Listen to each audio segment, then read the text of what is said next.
اور مثال دیں گے کہ پہلے زمانے میں بجلیاں کڑکتی تھی تو لوگوں نے کسی ایک خدا کی طرف اور بارش ہوتی تھی تو دوسرے خدا کی طرف منسوب کر دیا، ان کے پاس دلیل نہیں تھی.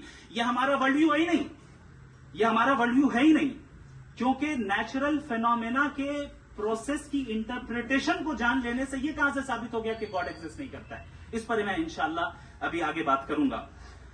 آپ حضرات یہ بھی دیکھیں گے اور میں یہ ایکسپیکٹ کرتا ہوں کہ ہمارے ریسپیکٹڈ جناب جاوید اختر صاحب ضرور ایموشنل آرگیومنٹس بھی دیں گے، جو کہ ایک لاجیکل فیلیسی ہے جب بات آتی ہے ٹروتھ کو ڈیسائیڈ کرنے میں.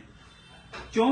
مثال کے طور پر وہ کہیں گے کہ اگر گاڈ ہے تو ایول کیوں ایگزسٹ کرتا ہے، جبکہ میں کہتا ہوں ایول کا ایگزسٹ کرنا گاڈ کے ایگزسٹ کرنے کی دلیل ہے، اس کے خلاف نہیں ہے. چونکہ اگر گاڈ ہے تو ہم سب اس کے سامنے اکاؤنٹیبل ہیں، اور اگر ہم اکاؤنٹیبل ہیں تو اکاؤنٹیبلٹی کے لیے ایول کا موجود ہونا ضروری ہے، اس کے بغیر ہم اکاؤنٹیبل نہیں ہو سکتے. اور اگر ہم اکاؤنٹیبل نہیں ہیں تو ہم جناب جاوید اختر صاحب سے پوچھیں گے کہ آپ بتائیں کہ پھر سفرنگ اس دنیا میں کیوں ہیں؟ اگر خدا نہیں ہے تو سفرنگ کیوں ہیں؟ اور ان لوگوں کے جذبے کا کیا جن کے اندر سفرنگ کے بعد انتقام لینے کا جذبہ پایا جاتا ہے اور وہ اس دنیا سے ایسے ہی چلے گئے؟ کیا ان کی ساری تکلیفیں بیکار چلی جائیں گی؟ اب آ جائیں اسی ایگزامپل کی طرف کہ بال، مجھ سے اگر کوئی پوچھے اس بال کو کس نے بنایا اور یا اس ایکسپینڈڈ بال کو کس نے بنایا، میں کہوں گا کہ چونکہ یہ یونیورس اور اس یونیورس کی تمام چیزیں کانٹینجنٹ ہیں. کانٹینجنٹ ہونے کا مطلب یہ ہوتا ہے کہ جو اپنے ایگزسٹنس پہ کسی کے اوپر ڈیپینڈ کرتی ہو، تو ظاہر ہے یہ یونیورس کانٹینجنٹ ہے. اور اگر کوئی چیز کانٹینجنٹ نہیں ہے تو میں ریکویسٹ کروں گا کہ مجھے دکھا دیں کہ کون سی چیز یونیورس میں کانٹینجنٹ نہیں ہے. ہم بھی ذرا غور کر لیں اور ہم بھی دیکھ لیں.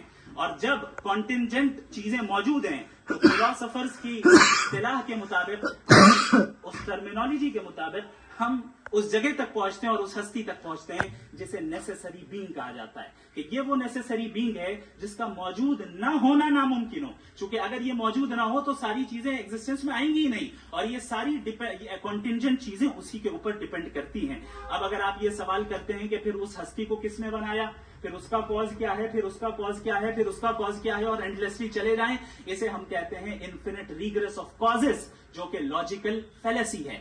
کانسیپچولی انفینٹی پاسبل ہے. مثال کے طور پہ نیومیریکلز 1 2 3 گنتے چلے جائیں، انفینٹ نمبرز ہیں. میں کانسیپچولی بات نہیں کر رہا، پریکٹیکلی ریالٹی میں ثابت کر کے دکھائیں کہ infinite regress of causes possible ہیں یا نہیں. اگر پاسبل ہیں تو ہم مان لیں گے، مثال دے دیں، اور پاسبل نہیں ہے تو ایک ہی آپشن بچتا ہے جسے ہم کہتے ہیں نیسیسری بینگ. ایسی نیسیسری بینگ جو انڈیپینڈنٹ ہے، چونکہ اگر وہ ڈیپینڈنٹ ہوئی تو وہ نیسیسری نہیں رہے گی. ایسی انڈیپینڈنٹ بینگ جو اٹرنل ہے، اگر وہ اٹرنل نہیں ہوگی، اس کی بگننگ ہوگی تو وہ خود کانٹینجنٹ ہے.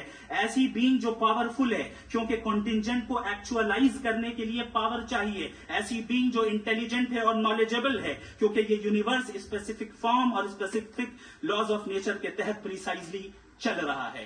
Thank you. تھینک یو مفتی صاحب. میں ان دلیلوں کے بعد جاوید اختر صاحب سے گزارش کروں گا، آپ بیٹھ کے بولنا چاہیں گے؟